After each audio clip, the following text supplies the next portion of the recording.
The alarm rings. Your hand reaches out, finding the snooze button with practiced precision. Just 5 more minutes. You tell yourself. Those 5 minutes become 10, then 20, then an hour. Another morning slips away, forever lost to the comfortable embrace of your warm bed. And with it, a piece of your potential fades. How many mornings like this add up to a life of regret? You see, while you're hitting that snooze button, someone else isn't. Someone else is rising, stretching their limbs against the resistance of sleep, and stepping into the arena of life, ready to claim the day as their own. The difference between them and you isn't talent. It isn't luck. It isn't privilege or circumstance. The difference is a decision made in that critical moment between consciousness and comfort. That decision, my friends, shapes not just your morning, but your entire existence. The alternative begins with understanding the true nature of morning laziness. When you feel that overwhelming desire to stay in bed, what's really happening in your body and mind? Research shows that this feeling isn't actually physical fatigue. Most of the time, it's psychological resistance. Your brain's attempt to avoid the discomfort of transition and the uncertainty of the day ahead. Your brain, in its primitive wisdom, equates the known comfort of your bed with safety and the unknown challenges of the day with potential danger. This is not a character flaw. This is your brain doing exactly what it evolved to do: conserve energy and avoid perceived threats. The problem isn't with your brain's programming. It's with the modern context in which that programming operates. In our ancestors' world, conserving energy made perfect sense. Food could be scarce and physical threats were real and immediate. But in our world of abundance and relative safety, this same instinct leads us away from growth and towards stagnation. So the morning ritual I'm about to share with you isn't about fighting against your nature. It's about working with your nature in a new way, respecting its wisdom while redirecting its focus. Here it is in its beautiful simplicity. When your alarm goes off, don't make staying in bed or getting up a matter of debate. Don't engage with the question at all. Instead, immediately count 5, 4, 3, 2, 1, and physically move your body. Swing your feet to the floor. Stand up. Take one step, then another. This isn't just a cute trick. This is neuroscience in action. By counting down, you're interrupting the habitual thought patterns that lead to the snooze button. You're creating a pattern interrupt that bypasses your brain's resistance. And by physically moving, you're sending powerful signals throughout your nervous system that it's time to engage with the world. But this is just the beginning. Getting out of bed is the first victory of the day. But what you do in the next 15 minutes will determine whether that victory leads to lasting change or becomes just another false start. Once you're on your feet, you must immediately engage in what I call a power priming sequence. This isn't complicated, but it must be done with intention and presence. It consists of 3 simple components. First, hydration. Your body has been without water for the entire night. Before you reach for coffee or breakfast, drink a full glass of water. This simple act jump-starts your metabolism, flushes toxins from your system, and provides the hydration your brain needs for optimal function. Second, movement. I'm not talking about a full workout, though that's excellent if you're inclined. I'm talking about 5 minutes of deliberate physical activity. This could be as simple as stretching, a set of push-ups, or a brief walk around your home. The goal isn't calorie burning. It's to get your blood flowing and oxygen circulating to your brain and muscles. Third, and perhaps most critically, intention setting. Take 3 minutes to write down your primary goal for the day. Not a to-do list of 20 items, just the one thing that, if accomplished today, would move your life forward in a meaningful way. This focuses your mind and commits you to conscious living rather than reactive existence.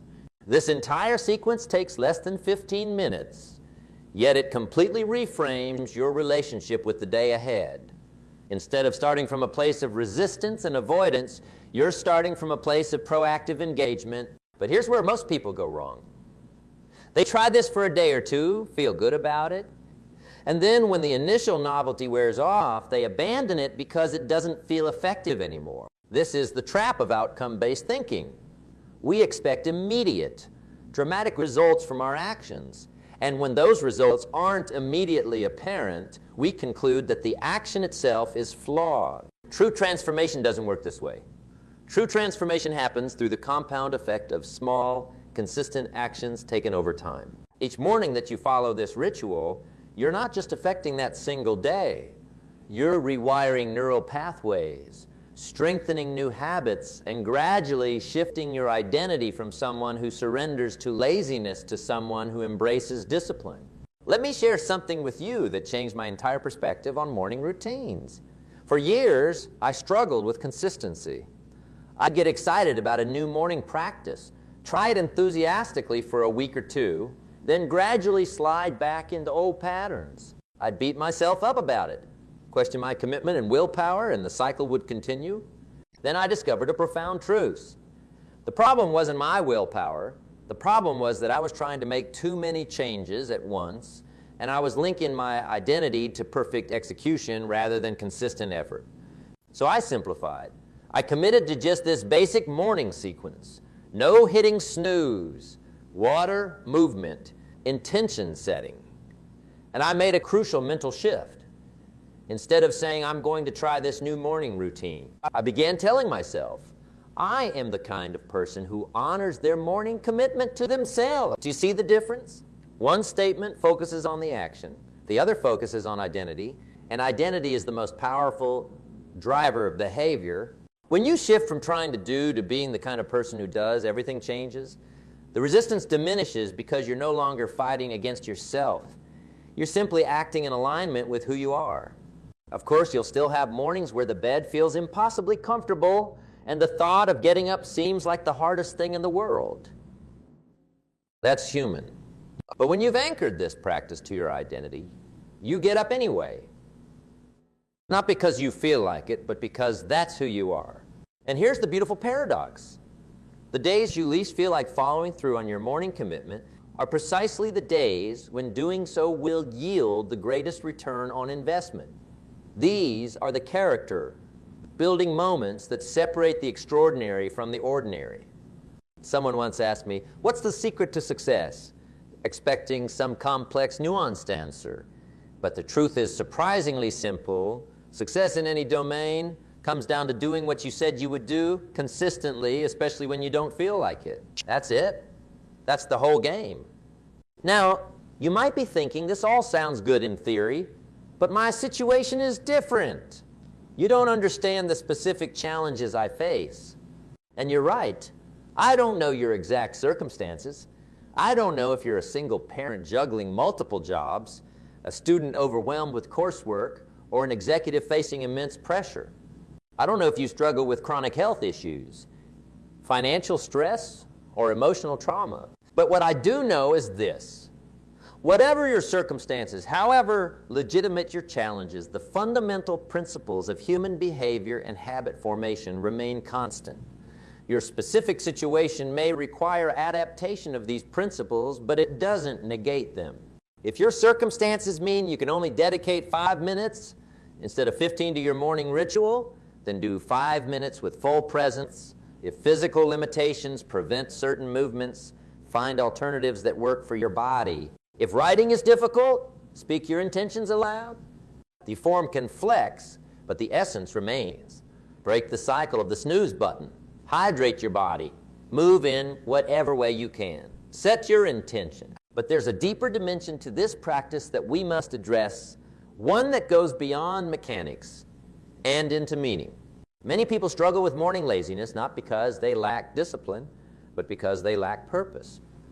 When you don't have a compelling reason to get out of bed, something that ignites your spirit and calls you forward, then the comfort of sleep will always win. This is why the intention-setting component of the morning ritual is so crucial. It's not just about productivity. It's about connecting to purpose, even in small ways. When you identify the one thing that would make today meaningful, you're really asking yourself, what matters to me? What contribution can I make today? How can I move forward in a way that aligns with my deepest values? These are not just practical questions. These are existential questions that, when engaged with regularly, infuse ordinary days with extraordinary meaning. So let me ask you, out of bed in the morning, not what should get you out of bed, not what gets others out of bed, but what truly moves you. If you're struggling to answer that question, don't worry. Sometimes we lose touch with our deeper motivations. Sometimes we need to rediscover them or create them anew. The daily practice of intention setting can actually help you clarify this over time. But here's what I know for certain. There is something in this world that you care about deeply. There is some contribution only you can make. There is some problem only you can solve in your unique way. And connecting to that, even in the smallest daily actions, is the ultimate antidote to laziness. Because when you're connected to purpose, you don't need to fight laziness.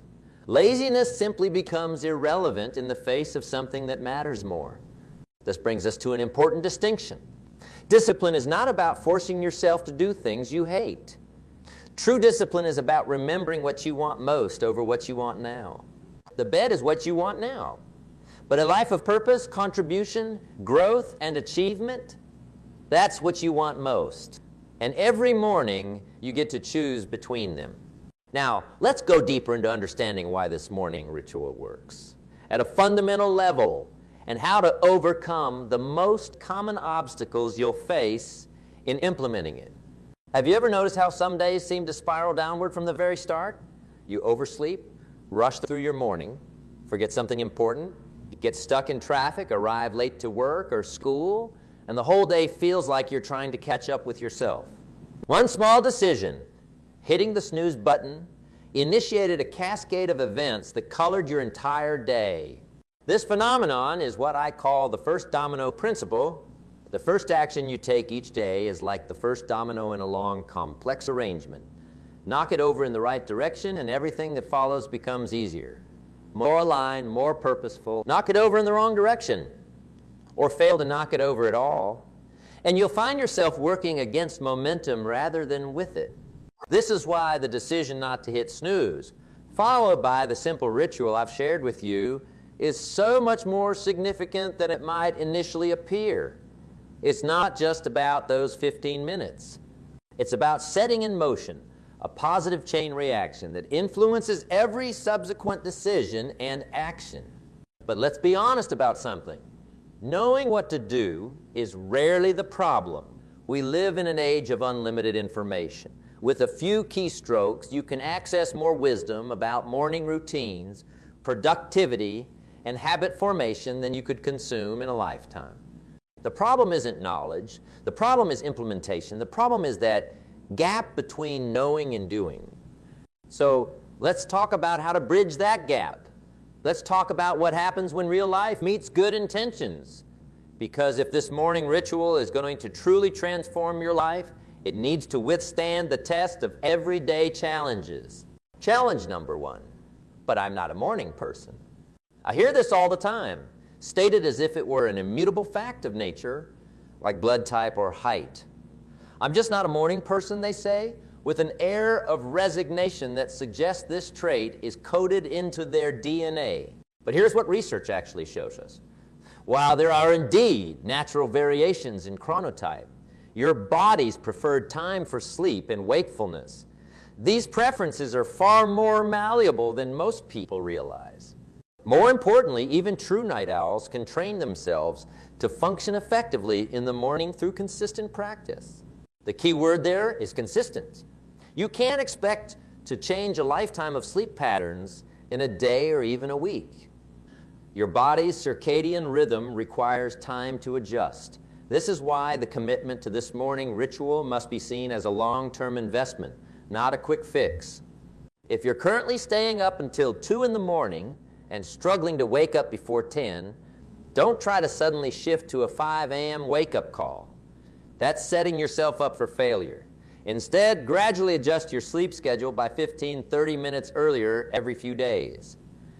Match this with an equally important commitment to going to bed earlier. Quality sleep is not the enemy of productivity. It's a prerequisite. The goal isn't to sleep less. It's to sleep well and wake with purpose. Challenge number 2. But some days I really do need more sleep. This is valid. Sleep is essential, and there will be days when your body legitimately needs more rest. The key is developing the discernment to know when you're truly in need of additional sleep versus when you're just surrendering to the comfort trap. Here's a simple way to develop this discernment. When the alarm goes off and you feel the urge to hit snooze, ask yourself this question: is my body genuinely exhausted, or is my mind simply resistant to the discomfort of transition? Physical exhaustion feels different from psychological resistance. One is a bodily need. The other is a mental habit. Learning to distinguish between them is crucial. If you determine that you genuinely need more sleep, then make a conscious, intentional decision to rest for a specific amount of additional time. Don't just hit snooze repeatedly in a semi-conscious state. Set a new alarm. Say to yourself, I am choosing to sleep for 30 more minutes because my body needs it, and then up when that alarm sounds. The difference may seem subtle, but it's profound. One approach puts you in control. The other surrenders control to momentary impulses. Challenge number 3. But my day is already overscheduled. I can't add one more thing. I understand. Many of us live lives filled to the brim with responsibilities and commitments. The thought of adding even 15 minutes of morning ritual can seem impossible. But this perspective misses a crucial point. The morning ritual isn't something extra you're adding to your day. It's an investment that makes everything else in your day more effective and meaningful. Think of it like sharpening a saw. If you need to cut down 20 trees, taking 5 minutes to sharpen your saw isn't one more thing to do. It's the very thing that makes the primary task possible and efficient. Still, I recognize that practical time constraints are real. So let me offer this. Start with just 5 minutes. Not 15, not 10, just 5. Anyone can find 5 minutes, even on the busiest morning. If you need to set your alarm just 5 minutes earlier, do that. In those 5 minutes, perform a condensed version of the ritual. Drink water. Move your body, even if it's just for 60 seconds. Set your intention for the day, even if it's just writing one sentence. Remember, the power of this practice comes not from its duration, but from its consistency and presence. 5 minutes of fully engaged ritual is infinitely more valuable than 15 minutes of distracted, half-hearted effort. And here's what typically happens. Once you experience the benefits of those 5 minutes, you naturally begin to find ways to extend the practice. You go to bed a little earlier. You streamline your morning routine. You eliminate time-wasting habits like immediately checking social media. And gradually, those 5 minutes become 10, then 15, then perhaps even 30 or more. But it all starts with a commitment to 5 minutes. Can you give yourself that gift? Challenge number 4. I've tried morning routines before and they never stick. Past failures can be heavy baggage. Each time we try to implement a positive change and don't follow through. We're not just failing at that specific attempt. We're reinforcing a story about ourselves, a story that says, I'm the kind of person who doesn't stick with things. Over time, this story becomes so familiar that we stop questioning it. We accept it as truth, rather than recognizing it as a narrative we've constructed based on limited evidence. The first step to overcoming this challenge is to examine that narrative critically. Have you really tried and failed at every habit you've ever attempted? Or have there been things in your life, perhaps related to work, relationships, or personal interests, where you've shown remarkable consistency? Most people, when they look closely, discover that they're actually quite disciplined in certain areas of life. The key is to understand what makes those areas different, what motivates that consistency, and then apply those same principles to your morning ritual. The second step is to recognize that past attempts at morning routines may have failed not because of some inherent flaw in you, but because of flaws in your approach. Perhaps you tried to change too much at once. Perhaps you didn't have clear, compelling reasons for the changes. Perhaps you didn't build in systems of accountability or ways to track your progress. This time will be different because your approach is different. You're starting smaller. You're connecting the practice to deeper meaning. You're understanding the psychological dynamics at play. And most importantly, you're shifting your focus from the action itself to the identity you're building through consistent action. Challenge number 5. But some mornings, motivation is simply nowhere to be found. Yes, this will happen. You will have mornings, perhaps many of them, where the last thing you feel like doing is getting out of bed, drinking water, moving your body, and setting intentions. You'll have mornings where even the thought of your morning ritual feels exhausting. These mornings are not failures of the system. These mornings are precisely why the system exists. Remember what we established earlier. Motivation doesn't precede action.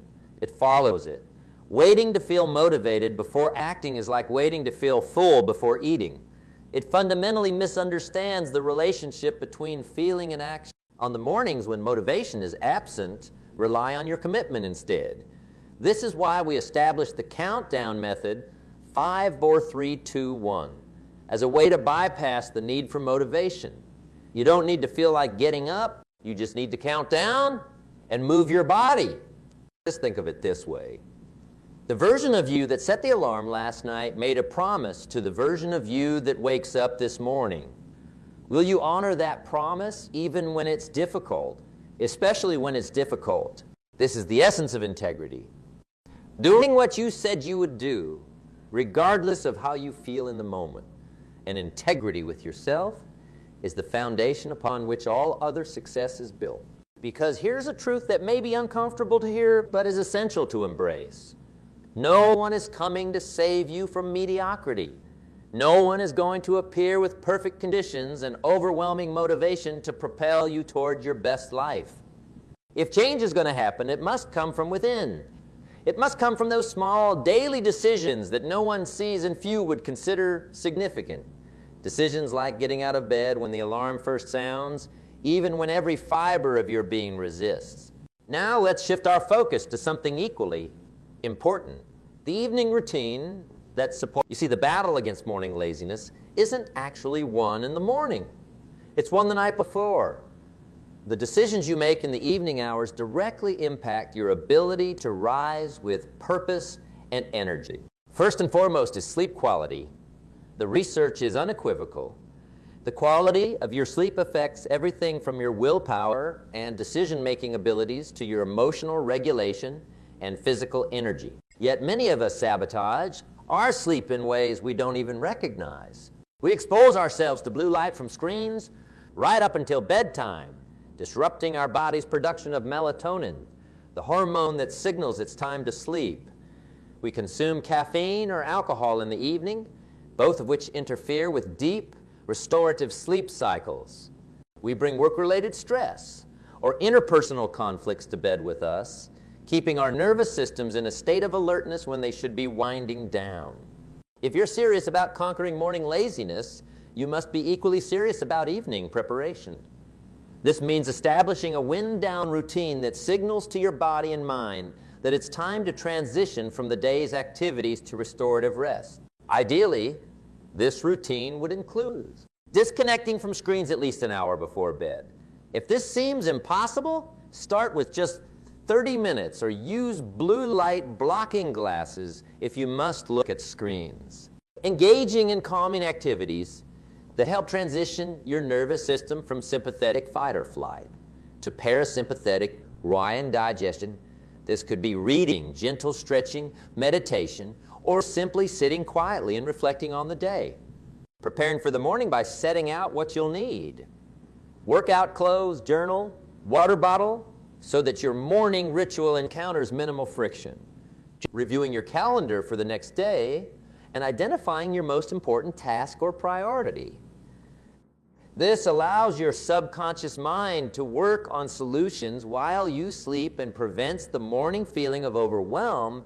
Setting your alarm with intention, not as the absolute latest time you can wake up and still make it to work, but as the time that allows you to engage fully with your morning ritual. These evening practices might seem tangential to the issue of morning laziness, but they're actually foundational. They create the conditions that make your morning choice possible and sustainable. Remember, willpower is a finite resource that depletes throughout the day. By evening, your reserves are at their lowest. This is why it's crucial to use environmental design and habit stacking rather than relying on willpower alone. Environmental design means structuring your physical space to support your intentions. Keep your alarm across the room so you have to physically get out of bed to turn it off. Have your water and workout clothes ready. Make the path of least resistance align with your goals rather than work against them. Habit stacking means attaching new habits to existing ones, creating a natural flow from one positive behavior to the next. If you already brush your teeth every night, an established habit, stack your evening reflection or next day planning immediately after this habitual action. The established habit becomes the trigger for the new one, making implementation much more seamless. Now let's address something that many productivity experts overlook, but that, I believe, is essential for sustainable change: forgiveness and flexibility. There will be days when, despite your best intentions and preparations, you fall short. You hit snooze. You rush through your morning without completing your ritual. You give in to the pull of immediate comfort over long-term growth. When this happens, not if, but when, how you respond makes all the difference. Many people use these inevitable lapses as evidence that their efforts are futile. See? They tell themselves, I knew I couldn't do this. I'm just not disciplined enough. And with that narrative firmly in place, they abandon their practice entirely, returning to old patterns until the next burst of inspiration or frustration propels them to try again, thus perpetuating the cycle of start-stop, restart that characterizes most people's relationship with positive habits. A more effective approach is what I call compassionate consistency. This means holding the intention firmly while allowing for human imperfection in the execution. When you miss a morning, don't waste energy on self-criticism. Simply note what happened. Identify any triggers or circumstances that contributed to the lapse. Adjust your approach if necessary, and recommit to tomorrow's practice with the same enthusiasm you had on day one. The goal isn't perfect adherence. The goal is a positive trend line over time. If you're hitting your morning ritual 5 days out of 7, that's not failure. That's a life-changing success compared to 0 days out of 7. And often, what seems like failure is actually valuable feedback. Perhaps your alarm isn't loud enough. Perhaps you need more accountability. Perhaps there's an emotional or psychological barrier you haven't fully addressed. Each failure is an opportunity to refine your approach and deepen your understanding of yourself. This brings us to an essential point about sustainable change. The path is never linear. Progress doesn't look like a straight diagonal line moving ever upward. It looks more like a stock market chart. General upward trend over time, but with plenty of dips, plateaus, and occasional sharp drops along the way. The people who succeed in the long run aren't those who never experience setbacks. They're the ones who expect setbacks as part of the process and have strategies for getting back on track quickly when they occur. So build resilience into your plan from the start. Ask yourself, what will I do when, not if I miss a morning, how will I respond? What will bring me back to my practice? Having this contingency plan in place doesn't make failure more likely. It makes recovery more immediate, which is ultimately what determines your success. Let's talk now about the deeper transformations that begin to occur as this morning ritual becomes integrated into the fabric of your life. Think about something in your life that's so deeply integrated into your identity that you don't even question doing it. Perhaps it's brushing your teeth or showing up for work or caring for a loved one. You don't debate whether to do these things. You don't require motivation or awards. You simply do them because they're expressions of who you are. That's the goal with your morning ritual. Not that it becomes another should in your life, but that it becomes a natural expression of your identity as someone who values their time, energy, and potential enough to protect the first moments of each day. This identity solidifies, something remarkable happens. The effort required to maintain the practice diminishes even as the benefits multiply. What once demanded all your willpower becomes second nature. What once felt like sacrifice begins to feel like freedom. And then, almost imperceptibly, the ripple effects begin to spread into other areas of your life. You find yourself making better nutritional choices because they align with your new self-image. You become more discerning about how you spend your time and energy. You set clearer boundaries. You pursue goals that once seemed beyond your reach. All from a simple morning ritual. Yes, because it's never been just about the ritual itself. It's about the bridge it builds between intention and action, between who you aspire to be and who you are in the daily moments of your life. This is the transformative power of consistency in seemingly small things. This is how ordinary mornings become the foundation of an extraordinary life. But let me be clear about something. This path is not about pursuing some idealized, perfect version of productivity or success as defined by others. It's about creating space at the beginning of each day to connect with yourself and your deepest values before the world rushes in with its demands and distraction. For some, this morning space will be used to advance career goals or business ventures. For others, it will be about creative expression, spiritual practice, or physical well-being. The content of your morning ritual may evolve over time as your needs and priorities shift. What matters is not what specifically fills that space, but that you consistently claim it as your own, because in a world that constantly competes for your attention and energy, the act of reserving the first moments of the day for yourself is both a practical strategy for effectiveness and a profound act of self-respect. So as we move forward, I want to challenge you to make a decision, not just an intellectual agreement with the concepts I've shared, but a heart-level commitment to yourself and the life you know is possible. Will you continue to surrender your mornings to the comfort of your bed, knowing that with each snooze button press, you're choosing immediate ease over lasting fulfillment? Or will you claim those first moments as sacred territory, using them to set in motion a chain of events that day by day brings you closer to the person you're capable of becoming? The choice, as always, is yours. But know this, that choice is never just about this morning or tomorrow morning. It's about who you become through the accumulation of those choices over days, months, and years. Choose wisely, my friends. Choose wisely.